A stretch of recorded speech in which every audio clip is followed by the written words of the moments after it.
Good morning, everyone. We're going to do things a little differently today. As you can see on your order of service, there is an addition. And so today, by very special request, I will be performing Remember When by Alan Jackson in celebration of Dale and Nancy Avery's 52nd year of marriage.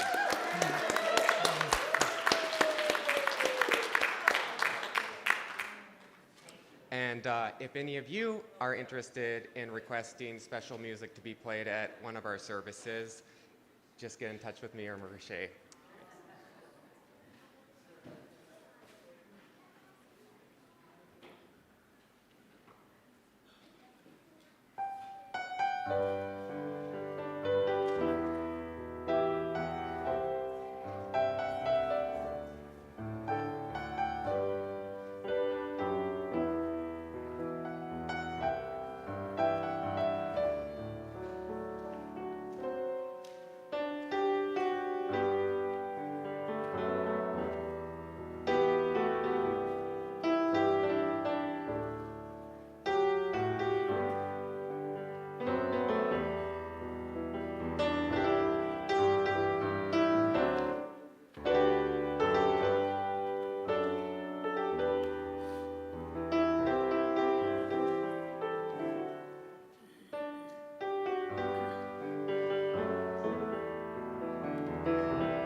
How's that for a happy anniversary?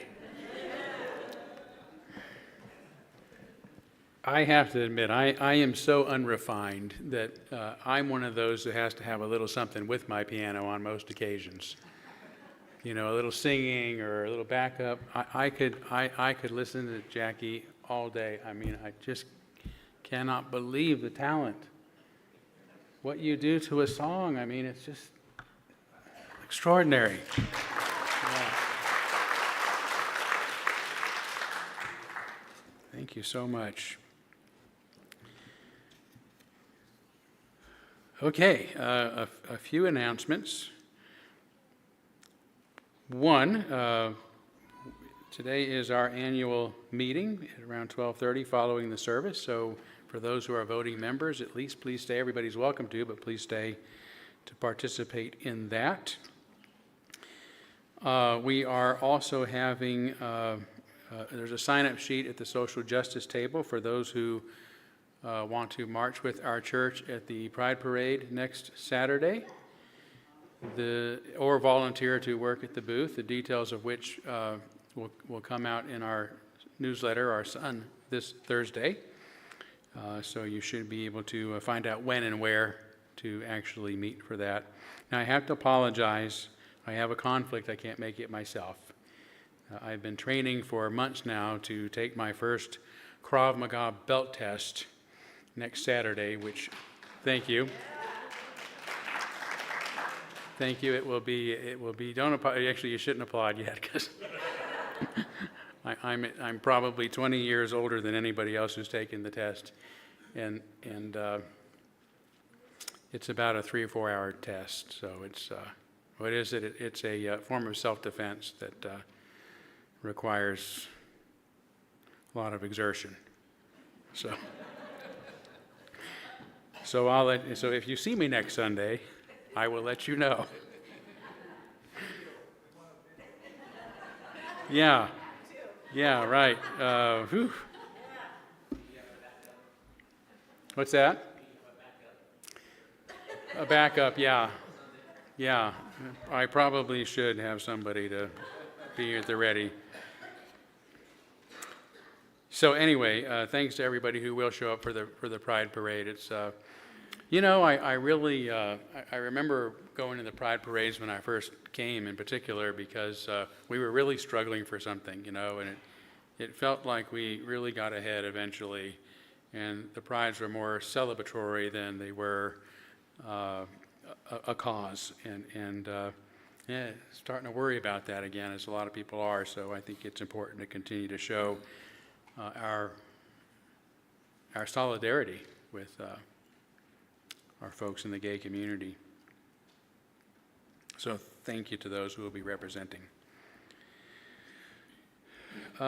Speaking of which, I was just told by Stephanie that the kiddos today are going to actually be making Pride Parade buttons during the children's hour or children's chapel, and they're going to be bringing those in for you to have to wear to the parade if you want, so, or just to have. And yep, thank you. Okay, now I also want to give Rashay and Jackie just a minute, because Rashay mentioned to me just a minute ago that you guys have a concert coming up. The congregation might be interested. Do you mind coming to the mic or going to the mic, whichever you prefer, and letting us know the details? Sure. The details are way in my email. Yeah. So I have to go through the whole thing, but I'll just, how about I will look at them throughout the day, and then before we all leave, I'll get those details, because my phone is over there. Okay. Okay, And but what's yeah, the- it's Juneteenth. Juneteenth. So that's a Thursday. It's at 1 o'clock, I believe. My bad, see, Okay. noon. And it's at the Sacred Heart Healing Center. Is that correct, Todd? Healing Gardens, okay. So we'll get you that information. Thank you. Good. I'm sure there's folks who would want to take advantage of that. Okay. Wonderful. Yeah, okay, that I think that's everything. So why don't we take a few minutes to greet one another this morning?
Okay.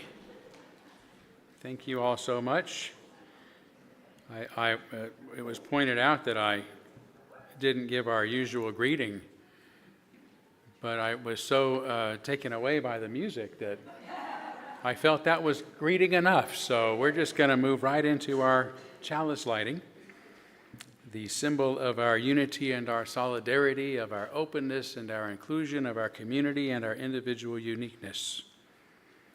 May this small flame be our offering of warmth to those who are cold and alone, and a light to those in darkness.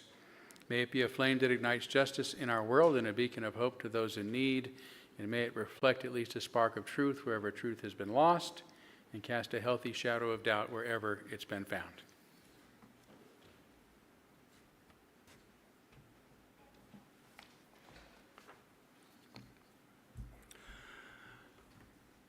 Courage in the face of challenges to free speech is one of the most critical virtues in a functioning democracy.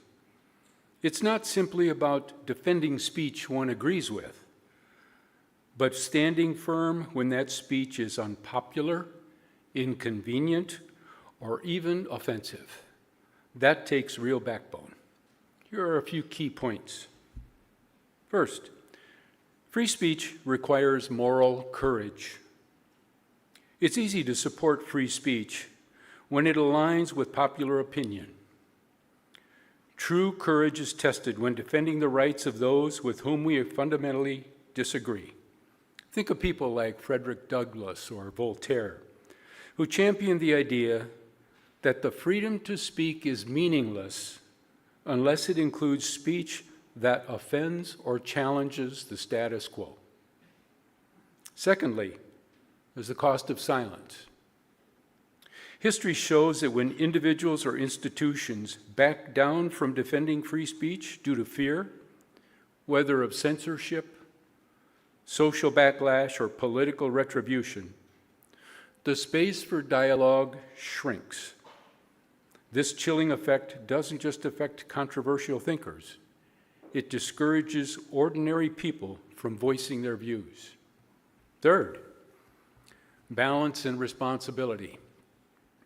Defending free speech doesn't mean endorsing hate or harm. There's a necessary tension between courageous defending expression and responsibly addressing its consequences. Courage, in this sense, is not recklessness, but a principled stand in favor of liberty and guided by ethical awareness. Lastly, today's challenges are subtler. Today's threats to speech often come not from governments, but from social or economic pressure. Deplatforming, self-censorship, cancel culture. Standing up in these contexts often means risking reputation, livelihood, or relationships, but courage here remains just as essential.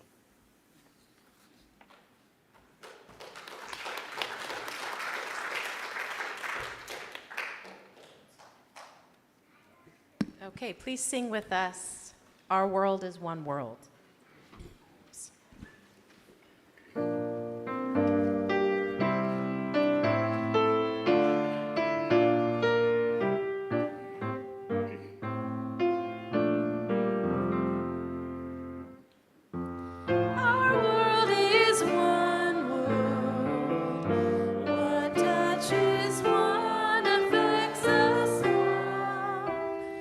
Seas that wash us round about.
we're now going to kindle our candles of care for those who are most on our hearts and minds.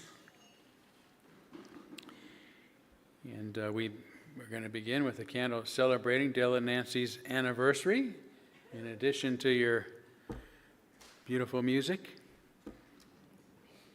Absolutely. And we will also kindle a candle on behalf of the people of Ukraine and Russia and that region of the world suffering from the war there, as well as the people of Israel and the Palestinian people suffering from the horrors going on in that area. And also for the protesters in Los Angeles who are at least threatened by federal action at this time. Very concerning should be very concerning to Americans everywhere.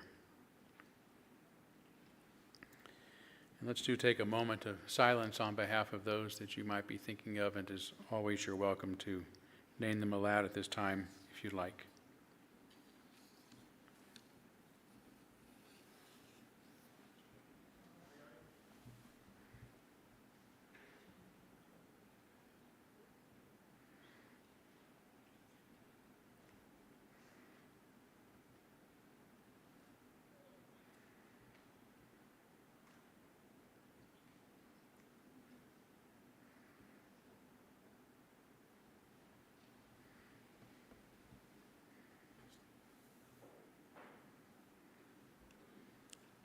Those named aloud and those embraced in our silence, and all those who are suffering in our world at this hour, we hold in our community with compassion.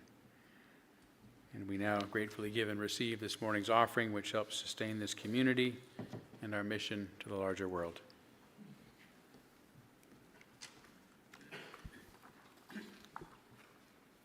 Good morning, everybody.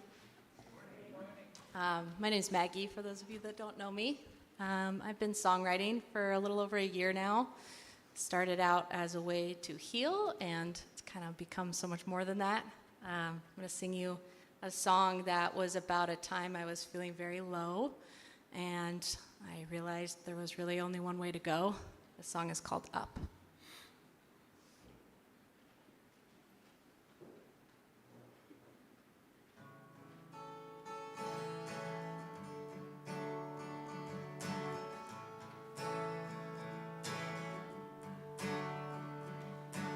I've been living life like a feather, fighting my way down every turn. I've been trying to avoid the inevitable as if I could escape a crash and burn.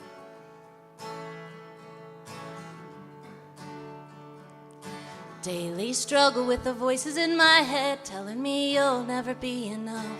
Doubt creeps into the corners of my mind, whispering you won't amount to much of anything at all. You wanna take me down, well I'm already down. You wanna watch me burn, I'm on fire. You wanna see me fall and hit the ground. Well, I hate to disappoint you, but I'm already down.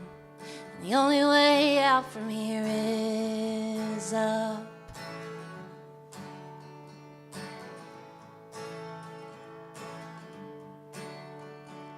With all my self-destructive tendencies, I tend to be my own worst enemy. And if I feel a shred of joy, an impending doom consumes me to the core.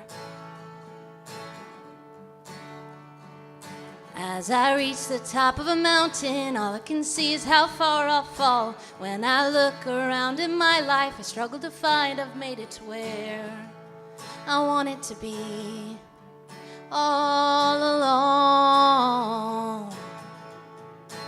You wanna take me down, well I'm already down. You wanna watch me burn, I'm on fire. You wanna see me fall and hit the ground. Well, I hate to disappoint you, but I'm already down. The only way out from here is up. I'm looking forward to putting that voice to rest. I'm looking forward to finding my confidence. I'm looking forward, I'm not looking back. I want to leave this toxic wasteland of my mind. I want to leave it all behind. You want to take me down? Well, I'm already down. You want to watch me burn? I'm on fire. You want to see me fall and hit the ground? Well, I hate to disappoint you, but I'm already down. And the only way out from here is up. You want to take me down? Well, I'm already down. You want to watch me burn? I'm on fire. You want to see me fall and hit the ground? Well, I hate to disappoint you, but I'm already down. The only way out from here is up. Oh, I hate to disappoint you, but I'm already down. And the only way out from here is up.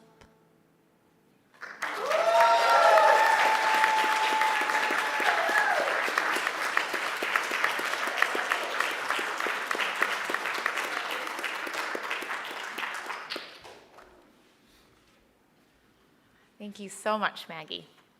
I would like to invite any children to come forward for our time for all ages, where this morning I will be talking about Play Club. So while the kids are making their way up, grown-ups, I want you to imagine sitting with a friend in the shade of a big tree, enjoying a chat while you watch children scale the play structure, discover one of nature's hidden treasures, or invent a new kind of tag game. The sun warms your skin as the smell of your coffee mixes with the scent of pine. Memories of your own childhood adventures bring a smile to your face. That's what volunteering at Sunday Play Club might feel like. Today is our last Sunday of Children's Chapel, because next week we will start our 4th season of Play Club. By now, I'm sure the grown-ups, and maybe even the kids, have heard about a book called The Anxious Generation. In it, Jonathan Haidt proposes that unsupervised, very important prefix, unsupervised play and childhood independence are the solutions to the phone-based childhood that is robbing our children of opportunities to flourish. Several years ago, with Lenore Skenazy and others, Haidt formed the Let Grow organization, which defines Play Club as a mixed-age, unstructured time for free play without adult interference or direction. There are only 3 rules to Play Club.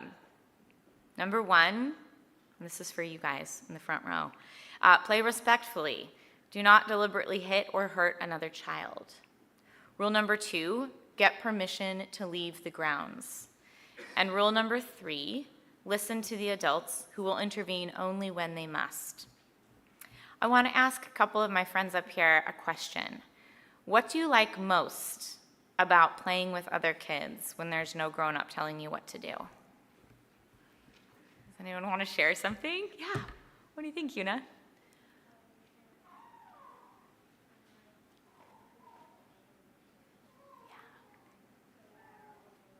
Well, Una said she can make up a game and play by her own rules. Awesome. Allie, did you have something? We support that as you use. Allie, what did you have to say?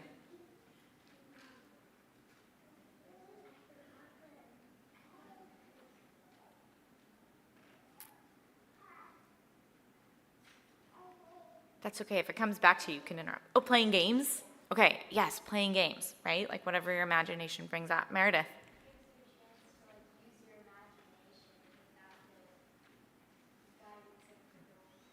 Meredith said without the guidance of an adult, she can use her imagination, for sure.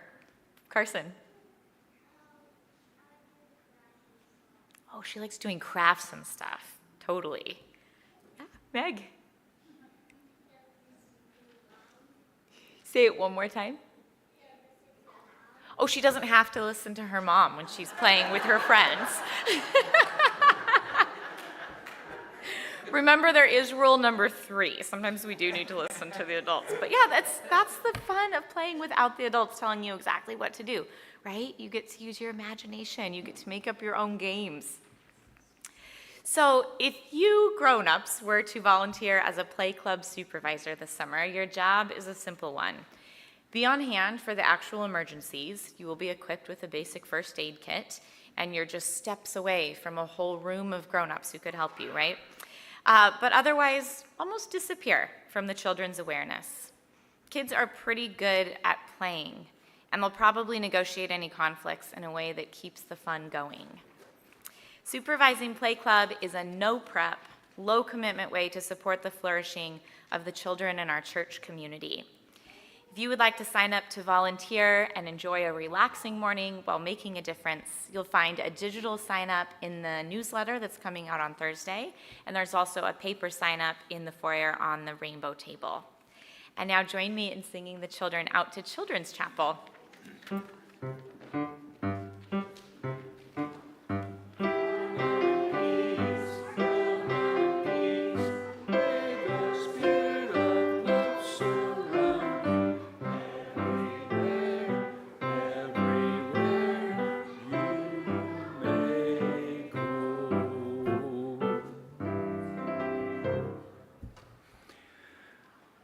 Welcome to a moment of tranquility and self-reflection.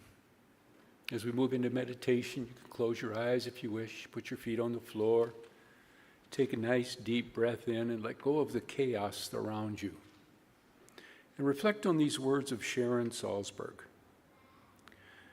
Compassion is the strength that arises out of seeing the true nature of suffering in the world.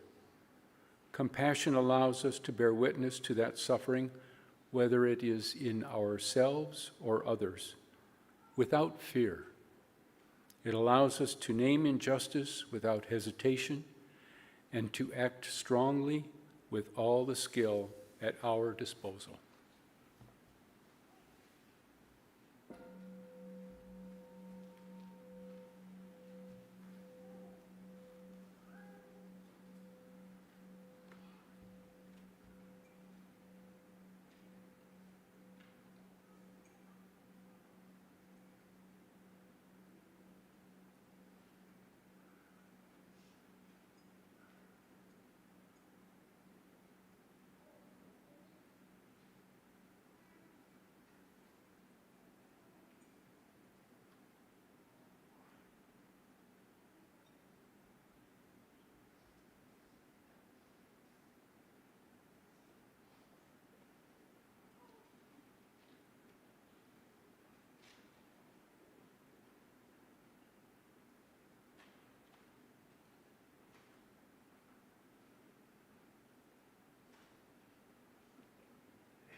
All right, this next song I wrote about getting caught up in the rat race of life and stress and anxiety and then trying to come back to what's really important, things like nature and human connection. It's called Hold On to Time.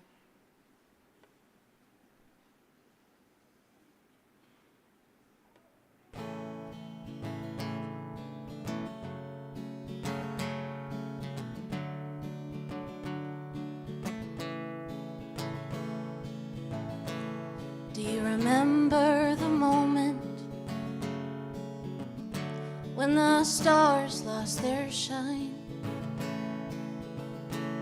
They got reduced down to nothing more than a way to mark the passing of time. And what about the days when you could live in your daydreams without waking up lost to a cold and a harsh reality? So let's just sit here in the silence of the night We can breathe in the seconds as they happen and not mourn the ones that pass by. And these moments of nothingness, they'll be of a different kind. But maybe if we just sit here long enough, we can hold on to time.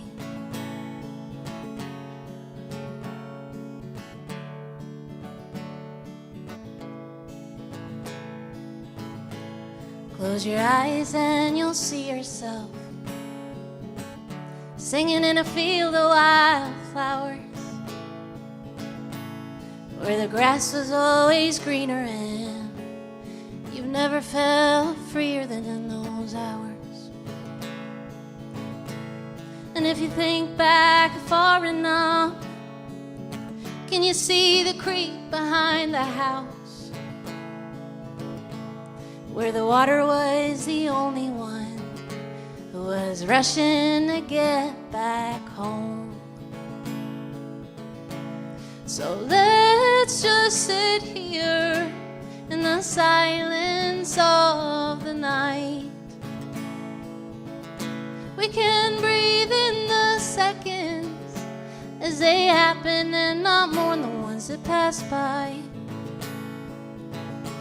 And these moments of nothingness, they'll be of a different kind. But maybe if we just sit here long enough, we can hold on to time. Ooh, ooh. I can remember the moments when I watched the stars shine. They meant so much more to me than a way to mark the passing of time. And I still have days when I am living in my daydreams, but you wake me up gently and you hold me in your loving arms. So let's just sit here in the silence of the night. We can breathe in the seconds as they happen and not mourn the ones that pass by.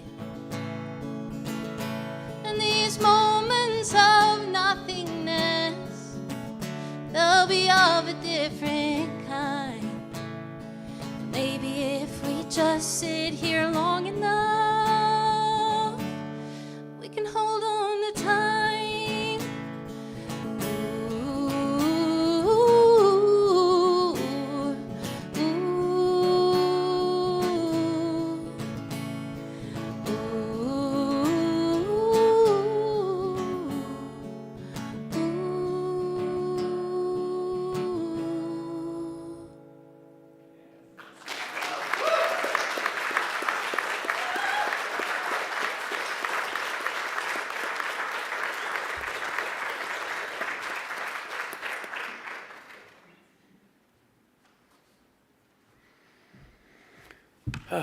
Wow. I won't say I got to sing your praises at the first service, because what I do is not singing. What you do is singing. And it was just so, I mean, your talent is, of course, singular. It's just amazing in and of itself. But as I told you earlier, you've been writing songs for just a year, and these songs are so meaningful, and I mean, for me, I felt the despair and the hope in both of them, which I think everyone who is a human being connects with songs like that, and it also just revealed something of your personality, something of your soul, and something of your depth. This is really beautiful. Thank you. Yeah.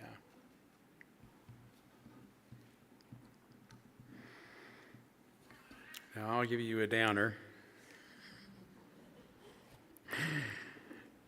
But I hope that we can find hope in it. In fact, I've been reading one of Eric Fromm's books on hope. And he has an interesting contrast between passive hope and active hope. Passive hope is just hoping that somebody's going to come along and make things better. Active hope is the belief that you can make something better. And so you get to action to make that happen. So I'll begin by pointing out that although most of what's written in the Torah about the origins of the Jewish people is mythology, not history, those who over the centuries have come to identify as such have seldom, if ever, had it easy, and have often been treated as pariah in their own land and also while living in the land of others, including having endured the most horrific genocide in human history, resulting, of course, in the systematic extermination of 6 million Jews. Today, there is still much prejudice and ill will in the world toward Jewish people, including here in the U.S. Last week, we saw an assailant in Boulder, Colorado, use a homemade flamethrower and Molotov cocktails to attack a group of Jews demonstrating on behalf of Israeli hostages. Although the man charged in this horrendous crime is a foreign national, both men responsible for the murder of 2 Israeli embassy workers outside the Capitol Jewish Museum a couple of weeks ago, and for the arson attack against Pennsylvania's Jewish governor, Josh Shapiro, and his family on the eve of Passover last month, are U.S. citizens. Unlike the Holocaust, however, it should be understood that all 3 of the men responsible for these inexcusable crimes claim to have done so in retaliation for the state of Israel's injustice against Palestinians. To simply label their actions as anti-Semitism, akin to the racist scapegoating that occurred in Nazi Germany and elsewhere over the centuries, is to ignore and divert our attention away from the more than 50,000 Palestinians, according to the Gaza Health Ministry, mostly women and children, who have been indiscriminately killed at the hands of the Israeli military, along with over 100,000 others who've been wounded. To be clear, Israel's actions are in response to the horrible Hamas October 7, 2023 attacks that resulted in the cold-blooded murder and torture of more than 1,250 innocent Jewish people and the capture of more than 250 Jewish hostages. But Israel's response has literally been overkill. Both the International Criminal Court and the United Nations have charged Israel with war crimes and crimes against humanity for this reason. They have reportedly bombed hospitals, killed aid workers and journalists, and routinely blocked food and medical supplies from reaching sick, injured, desperate, and starving Palestinian people. And before going further, I want to point out some of the informal fallacies being used to justify these obviously inhumane and illegal actions and conditions. When asked about these charges of war crimes, some U.S. politicians, along with Israel's own leadership, respond that Israel has a right to defend itself. Of course it does. Of course it does. And we could only expect, sadly, that its response to the brutal and inhumane October 7 attacks would result in additional bloodshed and death, including many innocent civilians. But this reply is a straw man argument that subtly diverts the discussion to a different question than the one being asked. The question is not, does Israel have a right to defend itself? The question is, does Israel have a right to commit war crimes and crimes against humanity by indiscriminately bombing civilians and then denying them humanitarian aid? The appropriate response to the first question is yes, but the answer to the real question is absolutely not. No wonder those seeking to justify these heinous, inhumane criminal acts prefer to shift our attention to a question that nobody is asking.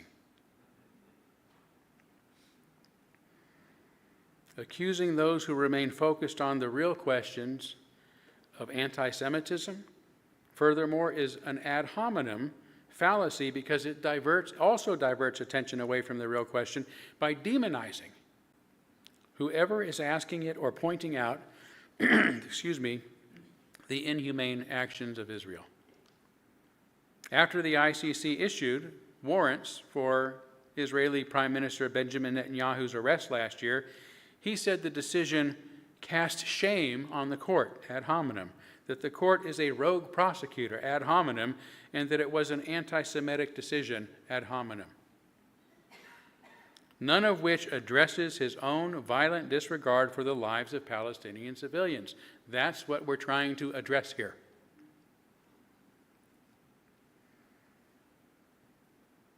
A few years ago, after I committed to addressing the injustices that Israel has been perpetrating upon the Palestinian people since 1948, leaders of our local Jewish community warned me not to do so and told me that if I continued, there would be a problem. I did, and there was. And now I am labeled anti-Semitic by many and have zero relationship with my former Jewish friends and once community cohorts. We've seen the same thing happening to college students around the U.S. who have exercised their free speech by engaging in pro-Palestinian demonstrations. They've been accused of being anti-Semitic, and now some colleges, including Harvard, are themselves accused of anti-Semitism for allowing these demonstrations to have taken place on their campuses. The real point of these absurd accusations, however, is not to stop anti-Semitism, but to stop the real question from being asked. Does Israel have the right to commit war crimes and crimes against humanity by indiscriminately bombing civilians and then denying them humanitarian aid? Or more pointedly, does Israel have the right to engage in ethnic cleansing?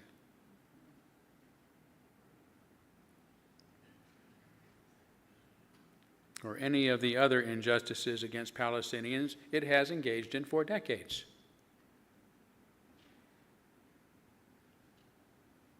Another error at thinking in play here is the fallacy of composition, which attributes the qualities of some members of a class to the entire class. And this faulty way of thinking is the root of all prejudice, including racism.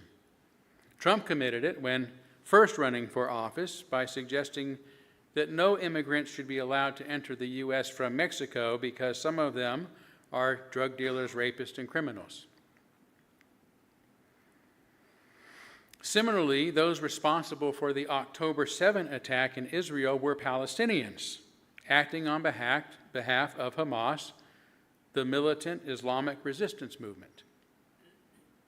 But this does not mean that all Palestinians are members of Hamas. And it certainly does not mean that all Palestinians are responsible for that attack. Yet Israel seems to be holding all Palestinians responsible by not discriminating between the innocent civilians and the militants that it wants to eradicate. Likewise, to hold an entire university responsible for what some of its students say, or to hold all protesters responsible for the words of a few, is faulty reasoning, to say nothing of the fact that we're talking about protected speech to begin with. They get to do that. Even worse, of course, is to hold an entire class of people responsible for the actions of some individuals or subgroups within that class. All of these fallacies are meant to avoid questions or to avoid certain comments, or forbid them, I should say, discourage certain comments from ever even being expressed. Ad hominem, in particular, is a scare tactic meant to make a public example of anyone who voices unwanted words.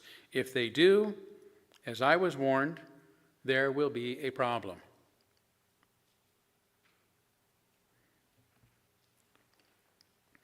I should add that defending the Palestinian people as a whole does not justify the horrific violence some Palestinians have engaged in against Israel and Jews living elsewhere. Nor does it justify the brutal actions of those individuals involved in the heinous and indiscriminate crimes against Jews in the U.S. these past weeks. To be pro-Palestinian does not mean one must be against Israel. This is a false dichotomy. If one is fundamentally for humanity and for life, then one is for the humane treatment and welfare of all people and the peaceful resolution of conflict whenever possible.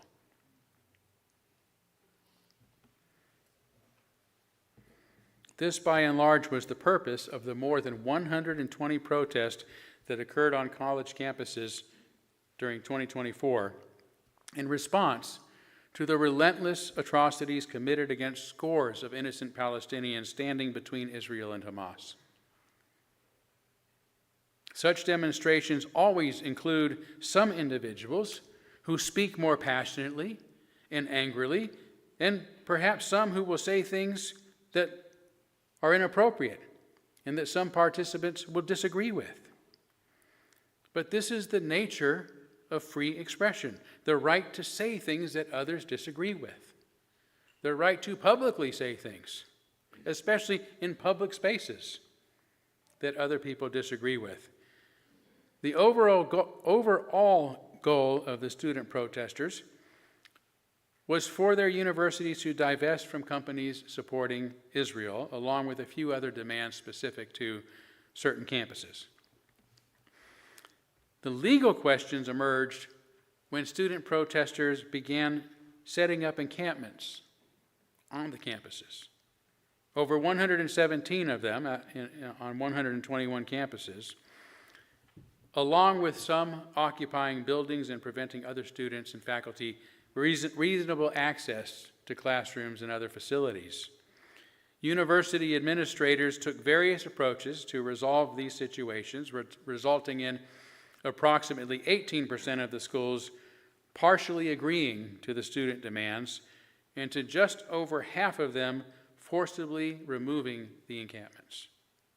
And those forced removals also resulted in the arrest, suspensions, expulsions, and the withholding of degrees in some cases for some student protesters. In many cases, Jewish students merely claiming that they felt unsafe have been the basis for charges of anti-Semitism against protesters. This, to me, is akin to the boy who cried wolf phenomenon. Claiming to feel unsafe in response to hearing things that one may disagree with has become rampant on today's campuses, as has requiring professors, for example, to give trigger warnings before saying anything that might disturb the sensitivities of a particular student, which makes it difficult to take any such claims seriously. The few incidents of violence that have been documented appear to be the result of aggressive confrontations on both sides. An incident at UCLA in April of 2024, for example, occurred when a pro-Israel group allegedly attacked protesters, which has resulted in a lawsuit against the university for not adequately protecting the pro-Palestinian protesters.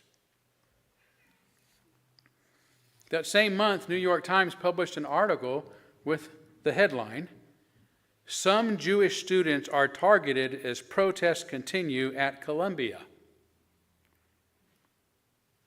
Some Jewish students are targeted as protests continue at Columbia. That's a pretty definitive statement, isn't it?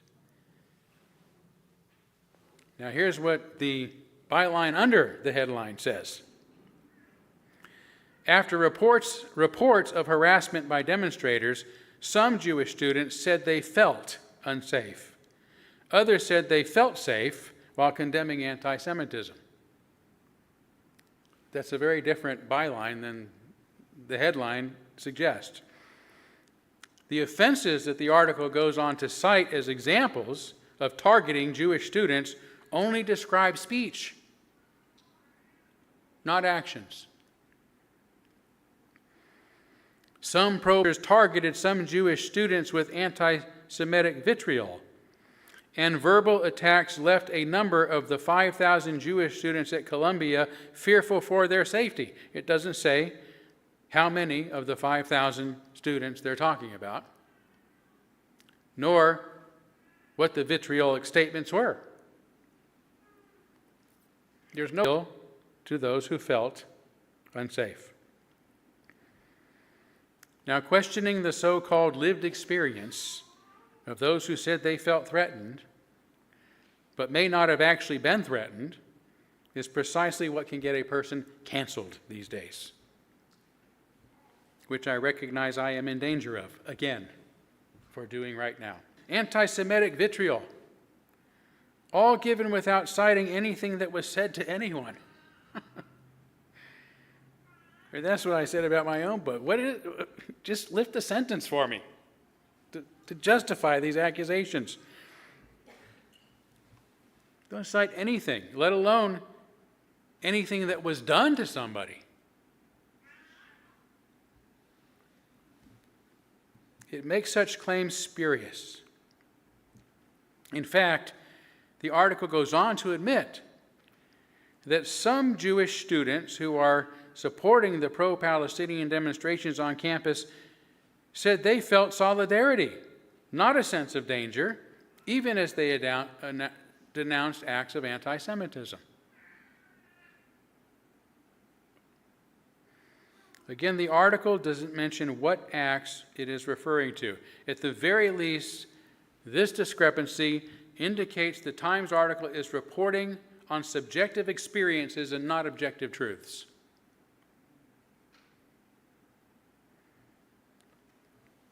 As one who, again, has been accused of making anti-Semitic comments simply for standing up for the dignity and humanity of Palestinians, as have many, and for harming others by saying things that they disagree with, I am skeptical of any such claims.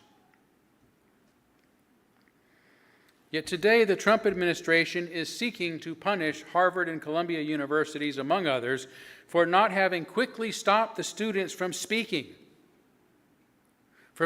out on this issue, passionate, angry, and even inappropriate as some of their protected speech may have been. Less than 2 weeks ago, for example, Trump began threatening to withdraw billions in funding from Harvard, calling the prestigious university very anti-Semitic. According to a BBC report just 3 days ago, the Trump administration is also looking to strip Columbia University of its accreditation over claims it violated the civil rights of its Jewish students, and that his education secretary, Linda McMahon, said in a letter to the New York City College that it acted with deliberate indifference towards the harassment of Jewish students in a manner that violated federal anti-discrimination laws.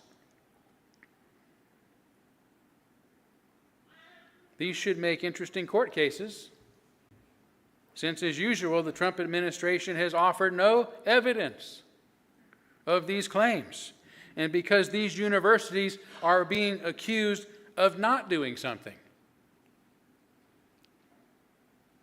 In this case, of not controlling the free speech of others, which is not a crime.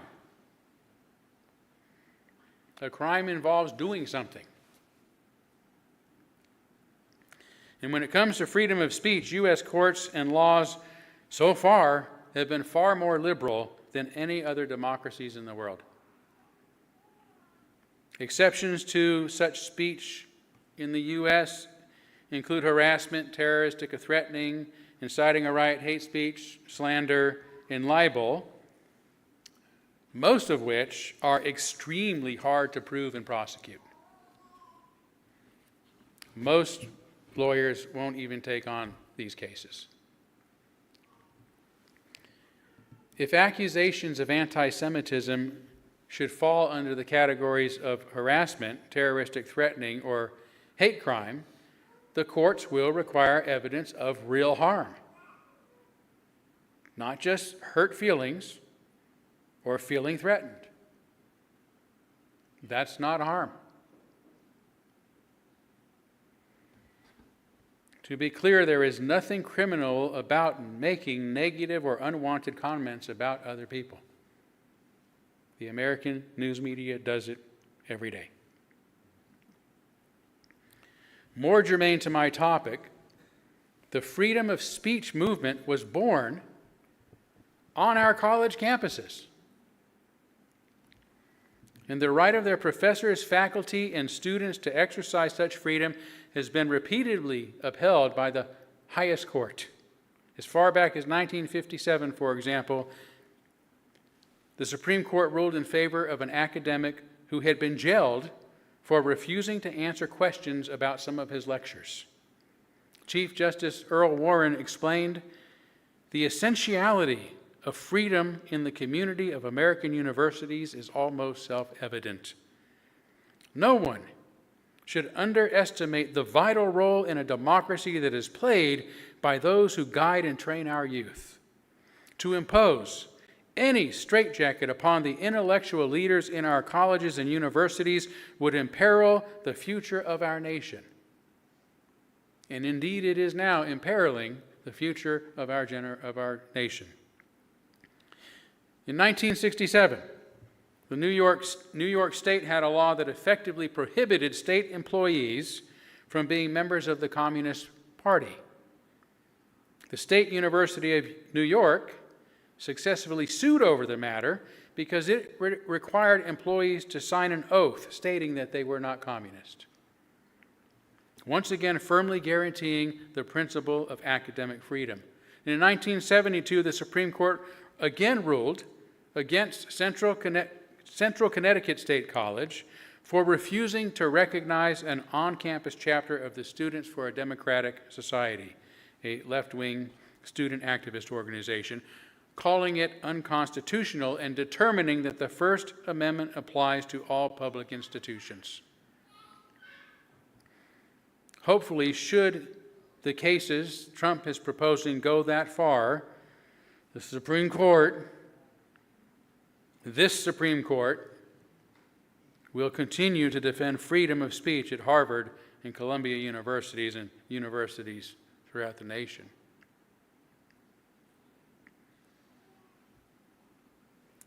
Before Israel was established in 1948, Palestine, the name of that region, was home to Arabs, to Jews, to Christians, all with ancient ties to that region. Though Jewish scriptures tell of escaped slaves led to a promised land, historians suggest the early Hebrews were likely a loose confederation of oppressed people who settled in the hill country beyond the Canaan Valley, gradually uniting their stories and forming a shared identity. Eventually, they were briefly unified under a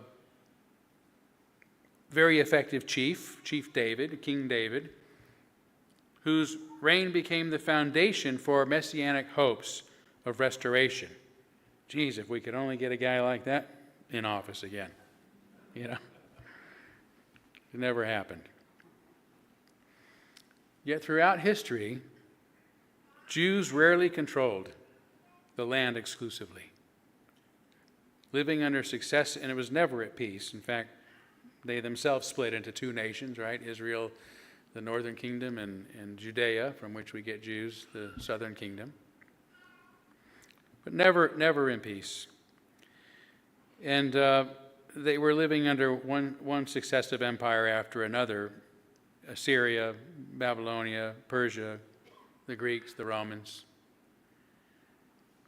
And around 135 CE, after crushing a Jewish revolt, Rome renamed the region Palestine to sever Jewish ties to it. The Palestines, as you may have heard me say in the past, is actually the Roman pronunciation of Philistine. So it was intentionally named after the legendary enemies of the Israelites. And some Jews remained and likely assimilated with the evolving Palestinian population, which means both of these groups are intricately related. While most were scattered in various diasporas over 100 years periods, or even up into our own time. And remarkably, despite centuries of exile and persecution, including the Holocaust, Jewish identity has endured. That is a remarkable, singular, historic accomplishment. After World War II, Israel was founded in this same already inhabited region as a Jewish homeland, but only after displacing over 1 million Palestinians from their homes and their cities, whose ancestors had lived there for centuries. The resulting conflict has persisted, fueled by hostility from surrounding nations and enduring resentment against Jews around the world. The situation has worsened dramatically, obviously, after the vile Hamas attacks of October 7th. But let me be clear, while Israel's own cruelty and injustice are partly responsible for such events, because we could give peace a chance, instead of an Iron Dome being a strategy for permanent survival.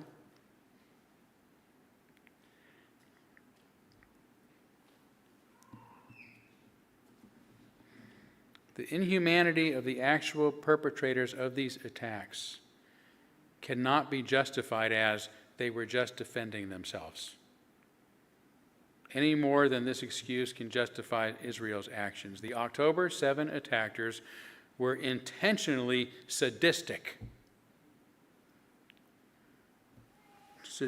toward innocent Jewish civilians, mostly young people, at a concert, who became the tragic victims of their diabolical, sick, twisted cruelties on that day.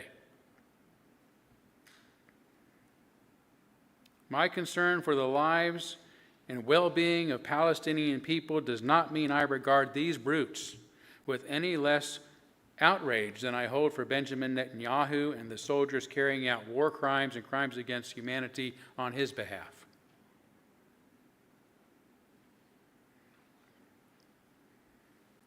Today, freedom of speech is under assault, including in the U.S. and other so-called free countries. There is tremendous pressure and serious potential consequences to speaking out about almost anything these days, but especially about the important things, like what is and has been happening to Palestinians for more than half a century. Using our freedom of speech, our right to say what we believe is so about this and other important matters, too often takes courage these days. It takes courage in a free country.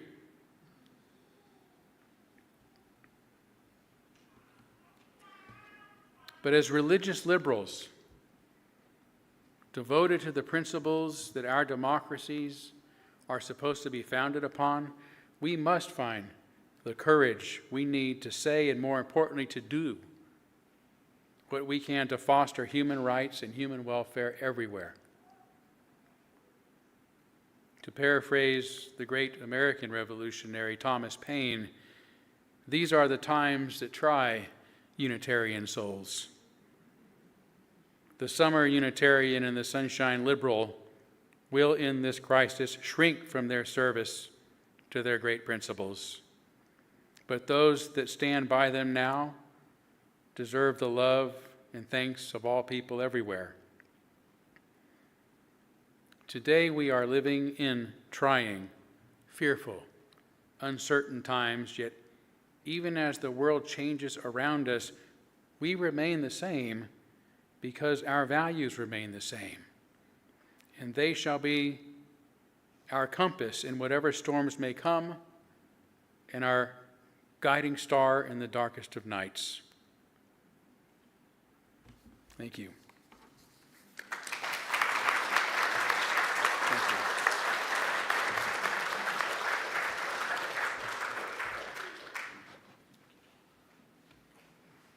Okay, we're just going to sing "We Shall Overcome" together, so if you could please stand.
In closing, courage is a civic duty.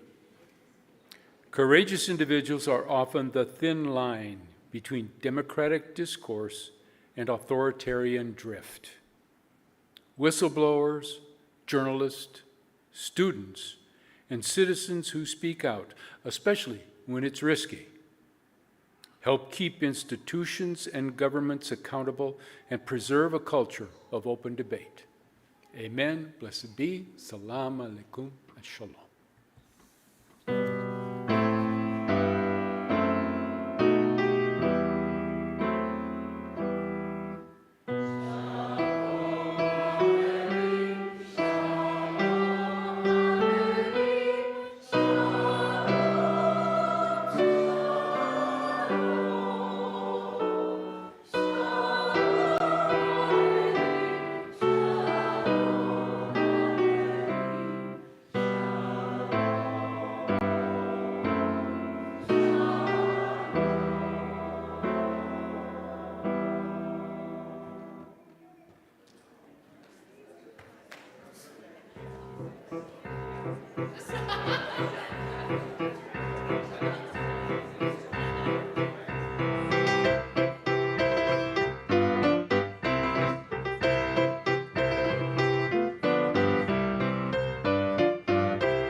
Moyan? We'll be calling the meeting to order here in another minute, so if you want to get settled, that would be good.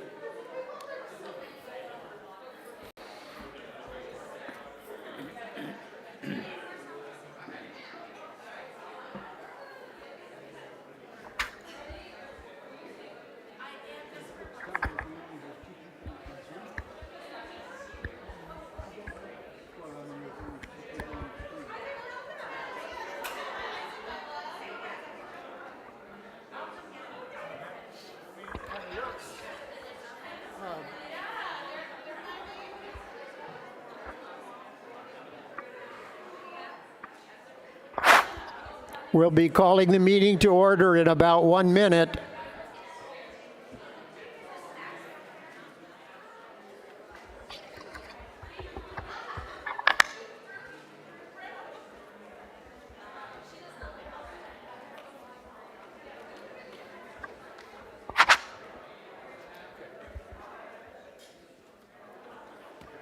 Yeah, there's only 2 on Zoom.